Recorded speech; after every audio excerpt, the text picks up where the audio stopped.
इस वीडियो में बात करते हैं गूगल शीट की। तो पिछले लेक्चर में हम लोगों ने थोड़ा सा इंट्रोडक्शन देखा था कि गूगल शीट क्या होती है। इस लेक्चर से हम लोग शुरुआत करेंगे गूगल शीट की।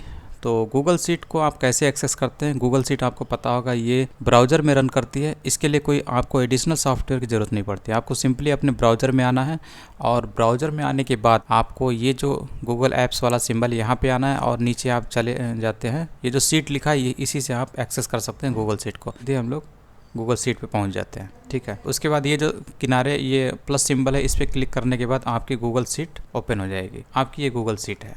इस तरीके से आप गूगल शीट को ओपन करते हैं। ठीक है, और यहाँ पर आप अपना नाम दे सकते हैं। यहाँ पे क्लिक करेंगे, यहाँ पर आप कोई भी नाम दे सकते हैं। जैसे कि हम लोग यहाँ पे दे देते हैं, तो ये नेम हो गया गूगल शीट इंट्रोडक्शन, यानी इस शीट का नाम है। उसके बाद ये जो गूगल शीट आपको दिख रही है इसका थोड़ा सा ओवरव्यू ले लेते हैं। तो यहाँ पर आपको ये जो शीट दिख रही है ये दो भागों में बटी हुई है।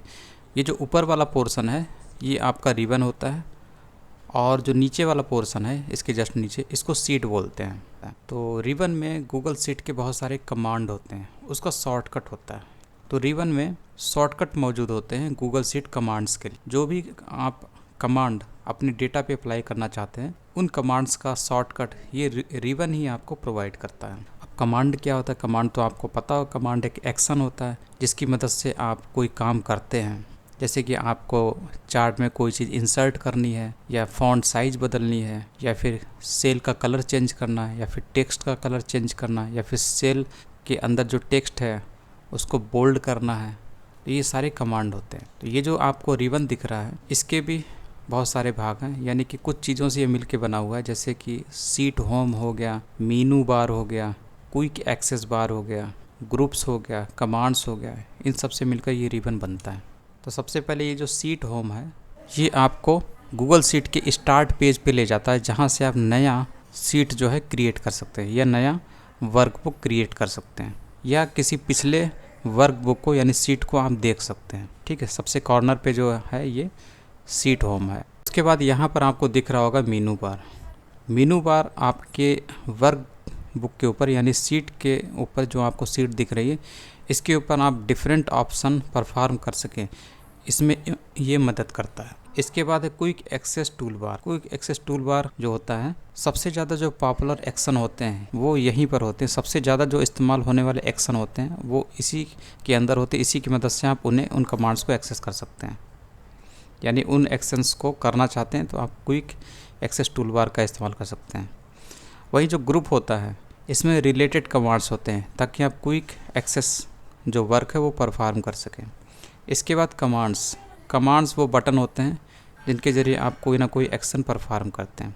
उसके बाद ये शीट है, शीट के बारे में देख लीजिए इसमें कौन सी सेल है। इसके बाद ये आपको अंदर सेल दिख रहे होंगे, इनको बोलते हैं सेल। और आप जब इसको क्लिक करते होंगे तो आपको दो चीज़ें हाईलाइट होते हुए दिखती होंगी, एक तो ये रो और एक ये कॉलम।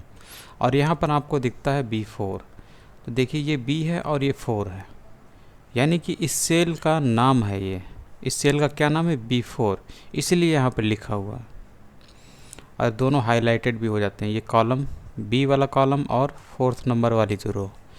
तो ये सेल होती है। और सेल को सिलेक्ट करना है तो आप उसे क्लिक करते हैं तो सेल सेलेक्ट हो जाती है और सेल का नाम क्या है आपको यहाँ पे दिखाई देता है।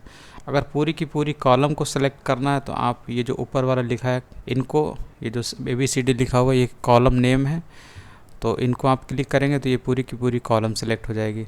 उसी तरीके से मान लीजिए 4th नंबर की रो को आपको सेलेक्ट करना है तो आप यहाँ पे क्लिक करते हैं तो ये पूरी की पूरी रो सेलेक्ट हो जाती है। उसी तरीके से पूरी की पूरी शीट को आप सेलेक्ट करना चाहते हैं तो ये जो सबसे कॉर्नर पे आपका सेल दिया हुआ इसको क्लिक करेंगे तो ये पूरी की पूरी शीट सेलेक्ट हो जाती है, सारी रो और सारी कॉलम, यानी पूरी की पूरी सेल, सारी सेल सेलेक्ट हो जाती है जब आप यहाँ पे क्लिक करते हैं।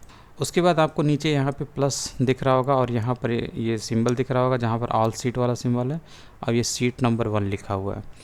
तो यहाँ पर आप जब क्लिक करते हैं तो इसके अलावा और भी सीट आप ऐड कर सकते हैं। जैसे अभी आप जो इस पे काम कर रहे हैं ये सीट नंबर 1 है, इसके अलावा आप दूसरी सीट ओपन करना चाहते हैं, इसके उस पर दूसरे पे काम करना चाहते हैं तो यहाँ पर आप प्लस सिंबल पे क्लिक कर देते हैं। क्लिक कर दिया तो ये सीट नंबर 2 आ गई। और इनको आप रीनेम भी कर सकते हैं। जब आप यहाँ पे क्लिक करेंगे तो देखिए यहाँ पे क्या आता है, देखिए यहाँ पर आता है रीनेम। इसके ज़रिए आप यहाँ पे रीनेम कर सकते हैं। जैसे कि इसका मैं नाम रख दूँ ARV1, ठीक है, तो आपने इसे रीनेम कर दिया है, ठीक है। तो ये जो दिख रहा है ये हाईलाइटेड, यानी कि यही आपकी सीट है। उसके बाद आप दूसरे पे काम करना चाहते हैं तो आप दूसरा वाला सीट ले लीजिए इस पर, और इस पर भी आप इसको भी रीनेम कर सकते हैं। और भी ऑप्शन इनको आप कर सकते हैं, इससे हाइड कर सकते हैं, प्रोटेक्ट कर सकते हैं, और डुप्लीकेट बना सकते हैं सेम सीट का, इसे डिलीट भी कर सकते हैं। ये सारे ऑप्शन हैं यहाँ पर। इनके नाम से ही समझ में आ रहा होगा इन्हें आपको कैसे करना है, तो आप सब कुछ कर सकते हैं। धीरे धीरे हम लोग इसे देखेंगे। और ये जो नीचे है, ये आप मल्टीपल सीट बना सकते हैं एक साथ, ठीक है, एक साथ कई सीट पे काम कर सकते हैं। प्लस सिंबल पे क्लिक करना तो एक और सीट बन गई, इस पर क्लिक करेंगे तो इस सीट पे काम करिए, सीट नंबर 2 पे काम करना है इस पे काम करिए, ARV1 नाम की सीट पे काम करना तो इस पे काम करिए। तो ऐसे आप काम कर सकते हैं।